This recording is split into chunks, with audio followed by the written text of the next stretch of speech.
यसमा हामी हेर्ने अब कन्ट्याक्ट अस पेज त बन्यो। अब यसमा हामीले आफ्नो एड्रेस र नम्बर पनि राख्नु छ, जसले हामीलाई कन्ट्याक्ट पनि डाइरेक्ट फोन गरेर कन्ट्याक्ट गर्न सकोस् भनेर।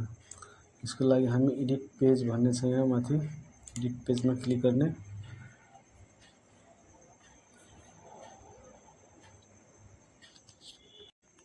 अब एडिट पेजमा हामीले तल एउटा पहिला इमेज अथवा माथि राख्ने, इमेज अथवा माथि अथवा तल जहाँ राख्दा पनि हुन्छ।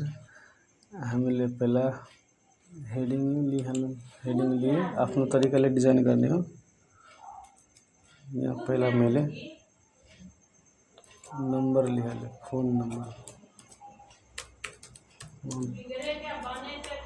नम्बर लिए यस्तो राखेँ, आफ्नो नम्बर राख्ने।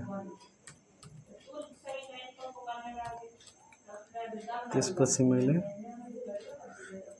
फेरि हेडिङ लिनु छ त हेडिङ लिने, सब सेम फर्मेटमा राख्ने। त्यसपछि फेरि हामीले यहाँ नम्बर लिएपछि इमेल आइडी लिने, इमेल आइडी आफ्नो इमेल आइडी के छ त्यो लिने।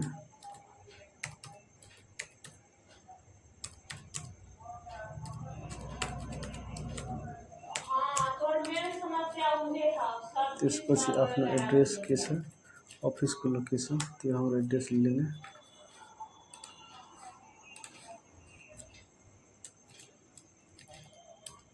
यसमा अरू पनि आफ्नो तरिकाले डिजाइन बनाउन मिल्छ, जस्तो डिजाइन बनाउनु छ त्यस्तो डिजाइन बनाउन मिल्छ।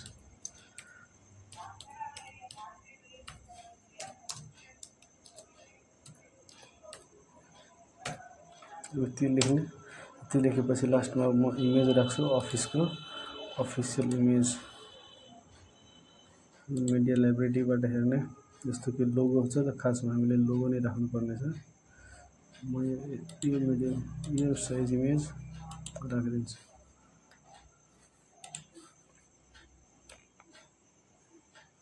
साइज हाम्रो ठुलो भयो, यसको साइज हामी मिलाइदिने 100 200 गरिदिउँ, 200 गरिदिउँ। हाइट पनि 200 गरिदिए, त्यसले ठिक लागिरहेछ। यसरी आफ्नो इमेल र नम्बर राख्न मिल्छ। यति गरेपछि हामीले यसलाई पब्लिस गरिदिने। यसलाई हाम्रो 2 कलममा पनि गर्न मिल्छ अथवा सिंगल कलममा पनि ठिकै छ। र सेभ गरिदिने।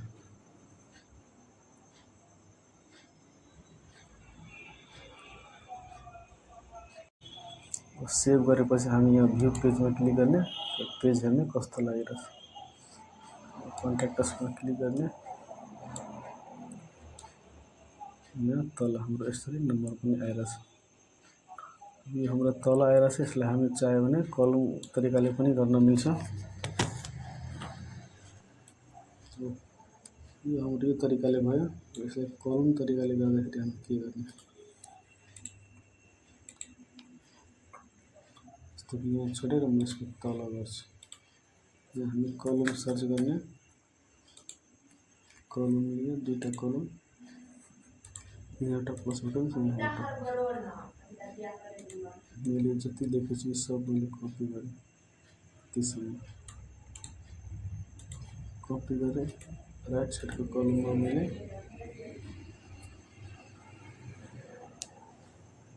प्याराग्राफ लेखेर पेस्ट गरेँ। यति आयो। यसकै तल इन्टर गरेपछि हाम्रो यस्तो ब्लक आउँछ। यसकै तल हामीले इमेज चुज गर्ने, ठ्याक्कै अगाडिको इमेज यसरी सिलेक्ट गरिदिने। यसको साइज हामी यताबाट 100 अथवा 200 गरिदिने। 200 गरिदिने। यता पनि हाम्रो कोड छ, यो माथिको कोड कपी गर्ने अनि यहाँ प्लस बटन लेखेर कोड क्लिक गर्ने, कोड आउँछ, पेस्ट गर्ने, कोड आइयो। यति गरेपछि हामी यसलाई सेभ गर्ने। सेभ गरेपछि हाम्रो भ्यू पेज गर्ने कस्तो आयो।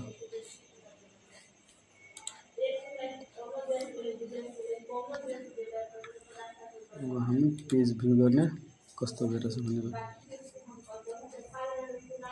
यो अघिको हाम्रो छ यसरी आएछ लाइन बाइ लाइन। अब हाम्रो कोड आएछ, कोड मिस्टेक भएछ, कोड सर्ट फर्म छ, सर्ट फर्मले राख्दा डाइरेक्ट हामीले कोड राखिदियो त्यसैले यस्तो आइरहेछ। यो तरिकाले आयो। हामीले लेख्नको लागि ब्याक जाने, ब्याक गएर हामी यो कट गर्ने, यो सेक्सन डिलिट गर्ने, यहाँ हामीले सर्ट कोड लेख्ने, सर्ट कोड लेख्ने,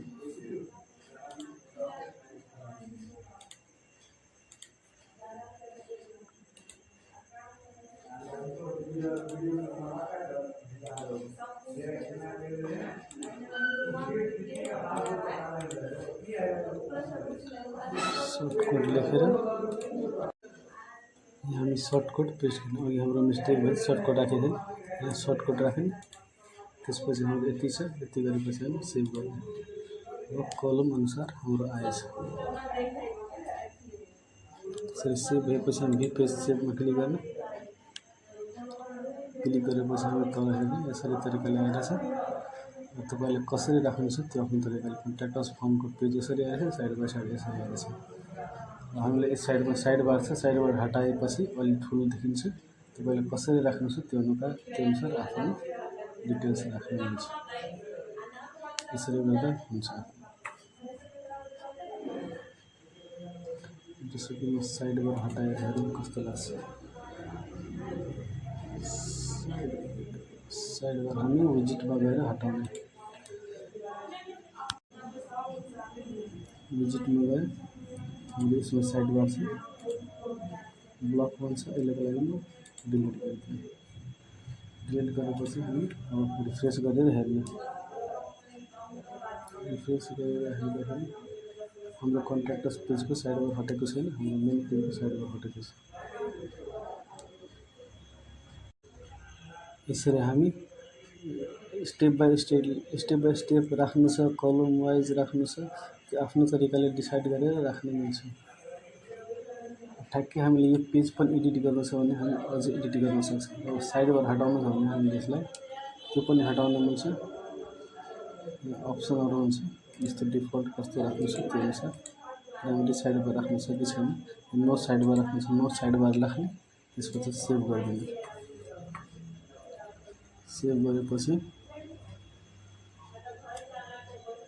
हामी भ्यू पेजमा हामी जाने अनि हेर्ने कस्तो भ्यू पेजमा क्लिक गर्ने।